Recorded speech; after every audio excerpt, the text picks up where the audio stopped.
dear students, today I will discuss regarding the next unit epidemiological prevention and control of viral hepatitis. ठीक है. So firstly हम discuss करेंगे कि what is the hepatitis B. So hepatitis B is a serious liver infection or disease and ये कैसे cause होती है hepatitis B virus से. ठीक है. इसका कॉजेटिव एजेंट है और ये कॉज कैसे होता है by parental route. Parental route is like through muscles, through veins, through injectable, कुछ भी कोई भी ड्रग्स इंजेक्टेबल कराई जाती है जिसकी वजह से हमें, या फिर कोई भी इन्फेक्टेड बॉडी फ्लूइड्स हैं सो उनके कांटेक्ट से हमें हेपेटाइटिस बी होने के चांसेस होते हैं. ठीक है. उनसे हेपेटाइटिस बी कॉज होता है. सो फर्स्टली हम डिस्कस करेंगे कि what is the hepatitis B. So formally इसको हम सीरम हेपेटाइटिस बोलते हैं. ठीक है. Acute self limiting systemic infection transmitted usually by parental route. मैंने अभी डिस्कस किया कि what is the parental route. ठीक है. सो ये किसके थ्रू ट्रांसमिटेड होता है, पेरेंटल रूट के थ्रू. एंड इसका इंक्यूबेशन पीरियड कितने डेज तक की ये हमारे बॉडी में रहता है, 50 to 180 days. And principal age distribution, ये कौन सी एज में मतलब ज़्यादा अफेक्ट करता है, 15 to 29 years. And second incidence, इसका सेकेंड चांस कब होता है, throughout of the year. And in 5 to 15% cases hepatitis fails to resolve and the affected individual become persistent carrier of virus. ठीक है. सो फर्स्टली जो hepatitis B होता है, this is serious liver infection but we can easily cure with the vaccines. ठीक है.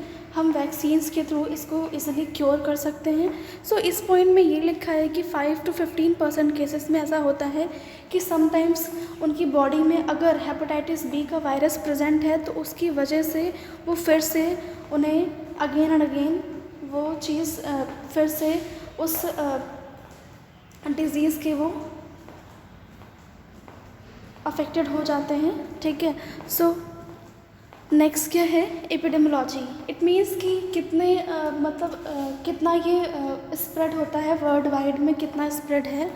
सो यहाँ पे हम डिस्कस करेंगे कि कैसे ये हमारे एपिडेमिक्स में, हमारे वर्ल्ड में बोल सकते हैं या फिर पर्टिकुलर रीजन्स में, पर्टिकुलर एरिया में कितना और कैसे ये स्प्रेड होता है. ठीक है.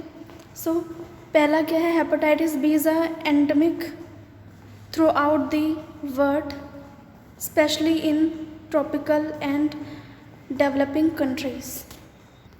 सो जैसे कि हमारा फर्स्ट पॉइंट लिखा है hepatitis B is a endemic. So मैंने आपको बताया था ये सारी terminologies, what is the endemic, sporadic, ठीक है, pandemic. So endemic is a means कि कोई भी डिजीज़ और प्रॉब्लम जो कि पर्टिकुलर प्लेस और पर्टिकुलर पॉपुलेशन को अफेक्ट करती है. ठीक है. सो यहाँ पे लिखा है कि specially in tropical and developing countries, ऐसी कंट्रीज़ जो डेवलप हो रही है, जो कि प्रॉपर डेवलप नहीं हुई है. ठीक है. ट्रॉपिकल इट मीन्स कि जहाँ पे जो प्लांट्स हैं उनको प्रॉपर तरीके से न्यूट्रिशन या फिर जो भी अदर सप्लीमेंट्स हैं वो प्लांट्स को प्रॉपर नहीं मिल पा रहा है, जिसकी वजह से हेपेटाइटिस बी कॉज होता है. नेक्स्ट क्या है, prevalence depends upon a complex mix of behavioural. So prevalence it means कि प्रिविलेंस रेशो और रेट, ठीक है, वो डिपेंड करता है. ठीक है. कि कैसा फॉर एग्जांपल जैसे आपने ऊपर पढ़ा कि ट्रॉपिकल एंड डेवलपिंग कंट्रीज़ में ज़्यादा होता है और एंडेमिक पॉपुलेशन में या फिर एंडेमिक एरिया में ज़्यादा ये पर्टिकुलर प्लेस में, पर्टिकुलर टाइम में, पर्टिकुलर प्लेस में ये ज़्यादा अफेक्ट करता है. तो वही है आपका, ये डिपेंड करता है. नेक्स्ट क्या है, behavioural. So behavioural it means कि लाइक जैसे कि फॉर एग्जांपल हम बात करते हैं कि मेंस में ज़्यादा होता है या फिर वुमेंस में ज़्यादा होता है. ठीक है. कौन से सेक्स में ये ज़्यादा इफेक्ट डालता है. सो आपको पता होना चाहिए कि मोस्टली 2 मिलियन जो पीपल्स हैं इससे इन्फेक्टेड हैं और जो कि क्रॉनिक कंडीशन में जो पेशेंट हैं वो 350 जो मिलियन पॉपुलेशन हमारे हेपेटाइटिस बी वायरस से सफ़र कर रही है। सो बिहेवियरल इट मीन्स कि वहाँ कौन कौन से ऐसे मतलब लोगों को ये ज़्यादा स्प्रेड हो रहा है, या फिर मतलब किस सेक्स में ज़्यादा मतलब चांसेस हैं इसके होने के। सो इन मैन और इन women. So this is the means of behavioural and environmental like आपको पता है कि अगर हम प्रॉपर वे से हमारा इन्वायरमेंट ही पोल्यूटेड है, ठीक है, तो हम कुछ भी अगर ग्रो कर रहे हैं सो वो प्रॉपर वे से ग्रो नहीं होगा, उसमें भी आपका पुअर इन्वायरमेंटल अफेक्ट होगा। प्लांट्स जो भी आप लाइक आप जो भी ग्रो कर रहे हैं, लाइक आपका वेजीज है या फिर कुछ भी एनीथिंग, ठीक है, तो उस पर क्या है एक बैड इम्पैक्ट पड़ता है, जिसकी वजह से भी ये कॉज होने के चांसेस रहते हैं। And next one is so host factor. It means कि लाइक आपका एज है, सेक्स है, रेस है, सो इम्यून स्टेटस है, ये आपका डिपेंड करता है आपकी लाइफ स्टाइल कैसी है, आप कैसी लाइफ स्टाइल को सर्वाइव कर रहे हैं, ठीक है। सो ये सारी चीज़ें जो हैं इन्वॉल्व होती हैं हेपेटाइटिस बी को कॉज करने के लिए। Next one is epidemiological determinants, ठीक है। सो मैंने आपको डिटर्मिनेंट्स पहले भी डिस्कस किया है, एपिडेमियोलॉजी जो यूनिट पढ़ाई थी मैंने उसमें डिस्कस किया था। सो इसमें क्या है कि agent factor discovered by Bloomberg in 1963, ठीक है। So there is a three morphological forms found in the patient serum. So first one क्या है, small spherical particle of AVG diameter 22 mm constitute the bulb, ठीक है।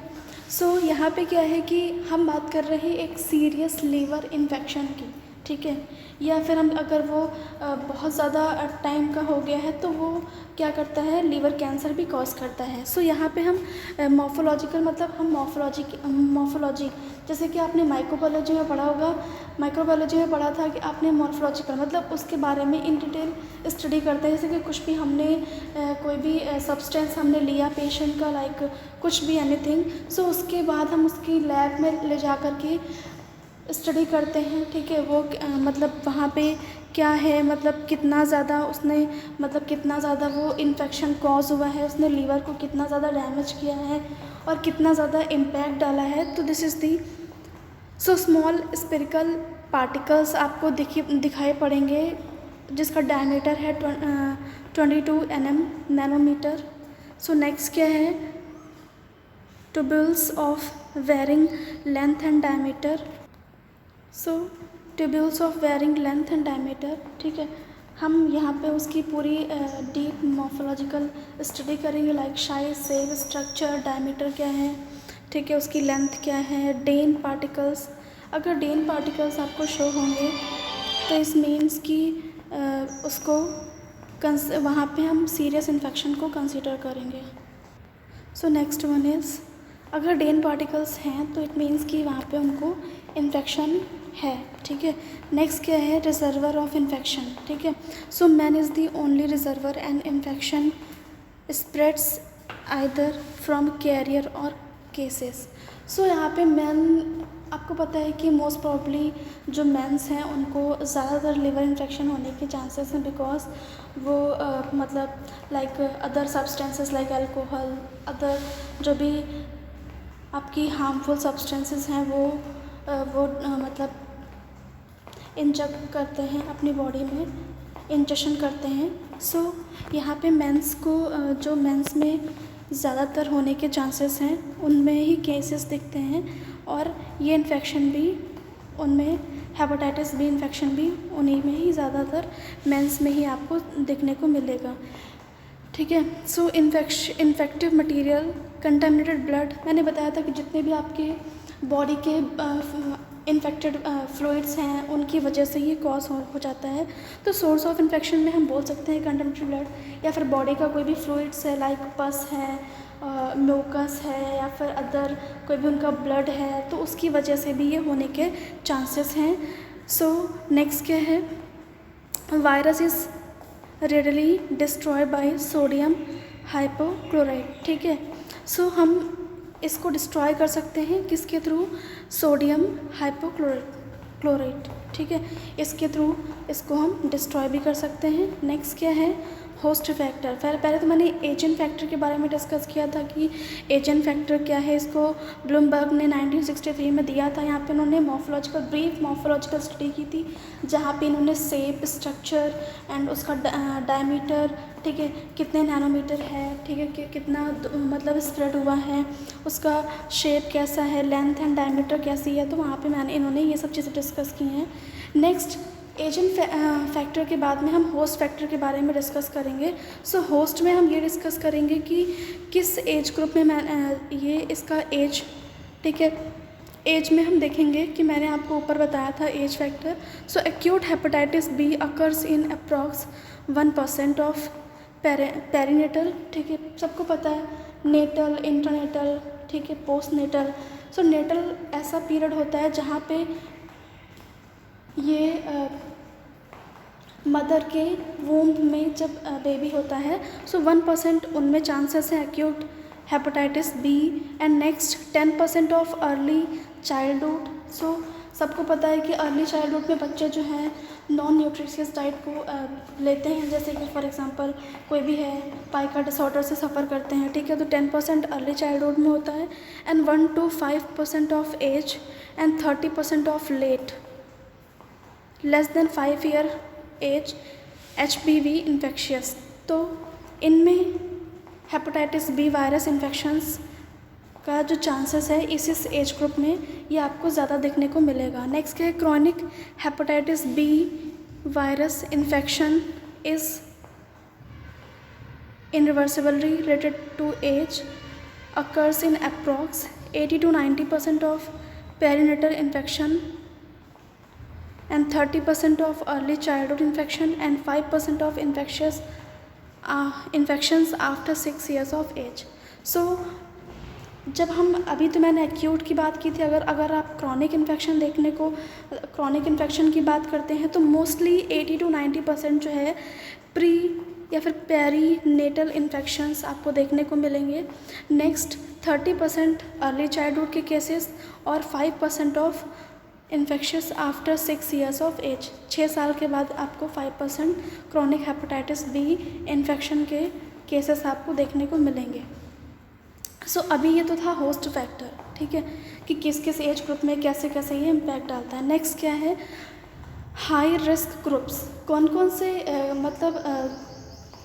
कौन से peoples को ये ज़्यादा चांसेस होते हैं इसको कॉज होने के, मतलब हायर ग्रुप जो है वो किस किस में ज़्यादातर ये कॉज होता है। Annual incidence in surgeon is 50 times greater than general population, ठीक है। सो यहाँ पे क्या लिखा है कि जनरल पॉपुलेशन से ज़्यादा जो कि जिनकी सर्जरीज हुई हैं उनमें 50 times ग्रेटर ज़्यादा चांसेस होता है होने का। नेक्स्ट अगर हम एक साल की बात करें तो एनुअल मतलब क्या है, एक साल पे incidence surgeons is 50 times greater, 50 बार ज़्यादा देन जनरल पॉपुलेशन। नेक्स्ट क्या है, other higher risk groups are recipients of blood transfusions, health care and lab personal, homosexual and so on, ठीक है।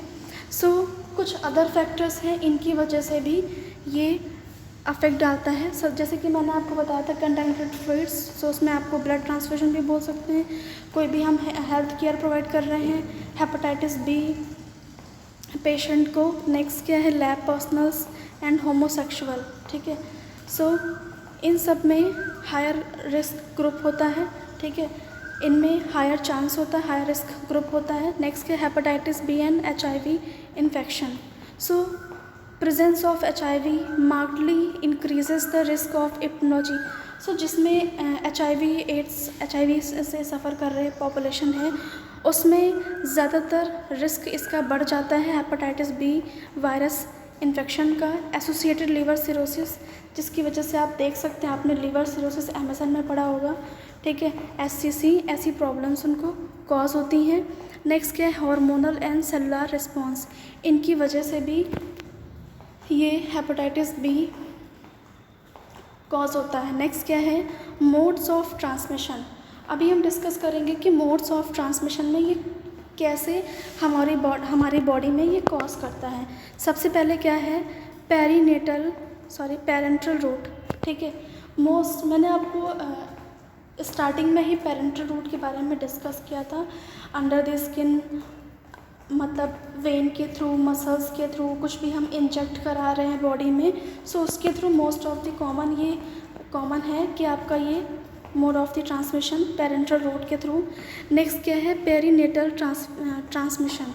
Infection of baby usually enacted and recognized by appearance of HBs AG between 60 to 120 days after birth, ठीक है।